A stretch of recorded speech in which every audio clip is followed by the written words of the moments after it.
வெற்றிவேல் முருகனுக்கு அரோகரா என்ற கலியுகத்தின் கண்கண்ட தெய்வமாக போற்றப்படும் கந்தனின் நாமம் பக்தர்களின் மனதில் தைரியத்தையும் பக்தியையும் ஒருங்கே ஏற்படுத்துகிறது. தமிழர்களின் வாழ்வில் இரண்டரக் கலந்த முருகப்பெருமானை பலரும் விரதமிருந்தும் காவடியெடுத்தும் திருத்தலங்களுக்குச் சென்றும் பல வழிகளில் வழிபடுகின்றனர். சாஸ்திரங்கள் மற்றும் ஆன்மீக பெரியோர்களின் வழிகாட்டுதலின்படி முருக பக்தர்கள் தவிர்க்க வேண்டிய சில முக்கிய விஷயங்கள் இங்கு விளக்கப்படுகின்றன. இந்த வழிகாட்டுதல்கள் பக்தர்களின் ஆன்மீக பயணத்தை மேலும் மேம்படுத்த உதவும். அகங்காரமும் நான் என்ற தற்பெருமையும் முருக வழிபாட்டில் தவிர்க்கப்பட வேண்டிய முதல் மற்றும் மிக முக்கியமான பண்பாக அகங்காரம் கருதப்படுகிறது. நான் தான் முருகனின் தீவிர பக்தன் அல்லது என்னைப் போல் விரதம் இருப்பவர் எவரும் இல்லை போன்ற தற்பெருமை எண்ணங்கள் பக்திக்கு முதல் எதிரி எனச் சொல்லப்படுகிறது. பக்தி என்பது பணிவின் வெளிப்பாடாக இருக்க வேண்டும். புராணங்களின்படி சூரபத்மன் சிவபெருமானிடம் பெற்ற வரங்களால் ஏற்பட்ட தன்னை வெல்ல யாரும் இல்லை என்ற அகங்காரமே அவனது அழிவுக்கு காரணமானது. முருகப்பெருமான் அவனது அகங்காரத்தை அழித்து அவனை மயில் வாகனமாகவும் சேவல் கொடியாகவும் ஆட்கொண்ட நிகழ்வு இதன் முக்கியத்துவத்தை உணர்த்துகிறது.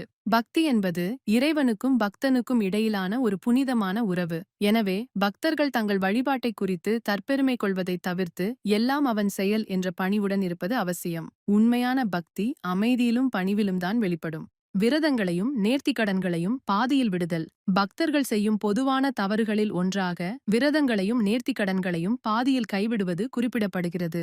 ஒரு குறிப்பிட்ட காரியம் நிறைவேற வேண்டும் என்பதற்காக கந்த சஷ்டி கிருத்திகை போன்ற விரதங்களை தொடங்கி சில காரணங்களால் இடையில் நிறுத்திவிடுகின்றனர். விரதம் என்பது பட்டினி இருப்பது மட்டுமல்ல, அது மனதையும் உடலையும் ஒருமுகப்படுத்தும் ஒரு ஆன்மீக பயிற்சி. அதை பாதியில் விடும்போது அதன் முழுமையான பலனை இழக்க நேரிடும். எனவே ஒரு விரதத்தை தொடங்கும் முன் அதை முழுமையாக முடிக்க முடியுமா என்று உறுதி செய்து கொள்வது நல்லது. தவிர்க்க முடியாத காரணங்களால் விரதத்தை முடிக்க இயலாவிட்டால் இறைவனிடம் மனதார மன்னிப்பு கோரி மற்றொரு சந்தர்ப்பத்தில் அதை நிறைவேற்றுவதாக மீண்டும் உறுதியெடுக்க வேண்டும். ஒன்றே குலம், ஒருவனே தேவன். தெய்வங்கள் வெவ்வேறு வடிவங்களில் காட்சியளித்தாலும் மூல சக்தி ஒன்றே. முருகன் சிவனின் அம்சமாகவும் திருமாலின் மருமகனாகவும் போற்றப்படுகிறார். எனவே முருகனை வழிபடும்போது பிற தெய்வங்களை நிந்திப்பது தன் குடும்ப உறுப்பினர்களையே பழிப்பதற்கு ஒப்பாகும். உதாரணமாக திருச்செந்தூர் கருவறையில் சுப்பிரமணியருக்கு பின்னால் சிவன் லிங்க வடிவில் காட்சியளிக்கிறார். பழனிக்குச் செல்லும் பக்தர்கள் முருகனை தரிசிக்கும் முன் இடும்பனை வணங்குவது மரபாக உள்ளது. ஒரு பக்தர் தனது இஷ்ட தெய்வமாக முருகனை வழிபடுவது சிறப்பு. ஆனால் அதே வேளையில் மற்ற தெய்வ வழிபாடுகளை குறைத்து மதிப்பிடாமல் அனைத்து தெய்வங்களையும் மரியாதையுடன் அணுகுவதே உண்மையான ஆன்மீக முதிர்ச்சியாக கருதப்படுகிறது.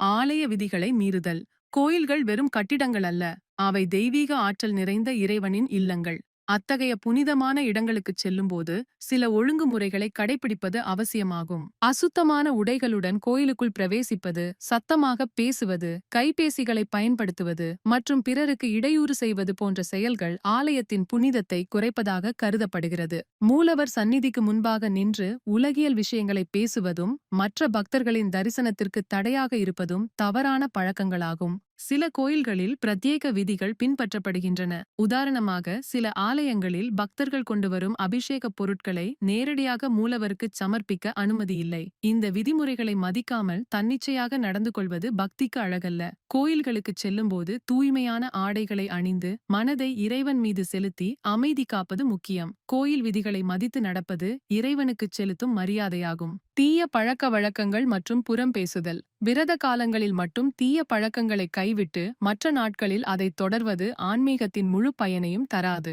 ஆன்மீகம் என்பது குறிப்பிட்ட நாட்களுக்கான சடங்கு மட்டுமல்ல, அது ஒரு வாழ்க்கை முறையாகும். மது அருந்துதல், புகைப்பிடித்தல் போன்ற தீய பழக்க வழக்கங்கள் உடலை மட்டுமல்ல ஆன்மாவையும் மாசுபடுத்துவதாக கூறப்படுகிறது. தூய்மையான உடலில் மட்டுமே தெய்வீக ஆற்றல் குடிகொள்ளும். அசுத்தமான பாத்திரத்தில் புனித நீரை சேமிக்க இயலாது என்பதைப் போலவே தீய பழக்கங்களால் பாதிக்கப்பட்ட உடலில் இறைவனின் அருள் முழுமையாக தங்காது.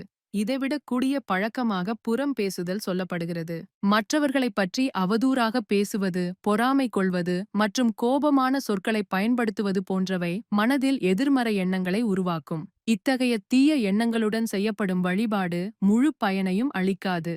உண்மையான பக்தன் தனது சொல்லிலும் செயலிலும் ஒழுக்கத்தை கடைபிடிப்பது அவசியம். தீய பழக்க வழக்கங்களை முழுமையாகத் தவிர்த்து உடலையும் மனதையும் தூய்மையாக வைத்திருக்கும்போது இறை அருள் பரிபூரணமாக கிட்டும். உலகியல் ஆதாயங்களுக்காக மட்டுமே வேண்டுதல். பதவி உயர்வு, கடன் தீர்வு, வீடு கட்டுதல் போன்ற உலகியல் தேவைகளுக்காக இறைவனிடம் வேண்டுவதில் தவறில்லை. ஆனால் பக்தி என்பது உலகியல் ஆதாயங்களுக்காக மட்டுமே இருக்குமானால் அது ஒரு வர்த்தக உறவாக மாறிவிடும்.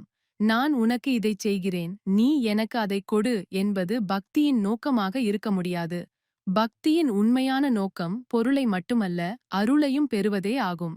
ஞானம், மன அமைதி மற்றும் பிறவிப் பெருங்கடலை கடக்க வழிகாட்டுதல் ஆகியவற்றைக் கேட்பதே உன்னதமான பக்தியாகும். அருணகிரிநாதர் தனது திருப்புகழில் உலகியல் செல்வங்களைக் கேட்காமல் பிறவிப் பிணி நீங்க வேண்டுமென்றே முருகனிடம் வேண்டுகிறார். எனவே பக்தர்கள் தங்கள் வேண்டுதல்களில் உலகியல் தேவைகளோடு ஞானம் மற்றும் நன்னெறி போன்ற ஆன்மீகத் தேவைகளையும் சேர்த்துக் கொள்ள வேண்டும். இறைவனை வெறும் வரம் தரும் இயந்திரமாக அணுகாமல் ஒரு தந்தையாகவும் குருவாகவும் பாவித்து வழிபடும்போது தேவையான அனைத்தும் இயல்பாகவே வந்தமையும். இங்கு சுட்டிக்காட்டப்பட்ட விஷயங்கள் பக்தர்களின் வழிபாட்டை குறை கூறுவதற்காக அல்ல. ஒரு சிற்பி தேவையற்ற பகுதிகளை நீக்கி சிலையை அழகுபடுத்துவதைப் போல பக்திப் பயணத்திலுள்ள தேவையற்ற அம்சங்களைக் களைந்து அதை மேலும் தூய்மையாக மாற்றுவதே இதன் நோக்கம். சுருக்கமாகச் சொல்லின், அகங்காரத்தை தவிர்த்து பணிவுடன் இருப்பது, நேர்த்திக் கடன்களை தவறாமல் நிறைவேற்றுவது, பிற தெய்வங்களை மதிப்பது, ஆலய விதிகளை பின்பற்றுவது, தீய பழக்கங்களை கைவிடுவது மற்றும் ஞானத்திற்காக வேண்டுவது ஆகியவை ஒரு பக்தரின் பயணத்தை முழுமையாக்கும். இந்த தவறுகளை தவிர்ப்பதன் மூலம் முருகப்பெருமானின் பேரருளை பரிபூரணமாக பெற முடியும். பக்தி என்பது ஒரு வாழ்நாள் பயணம். இந்த வீடியோ பிடித்திருந்தால் லைக் செய்துவிட்டு ஓம் முருகா என பதிவிடுங்கள்.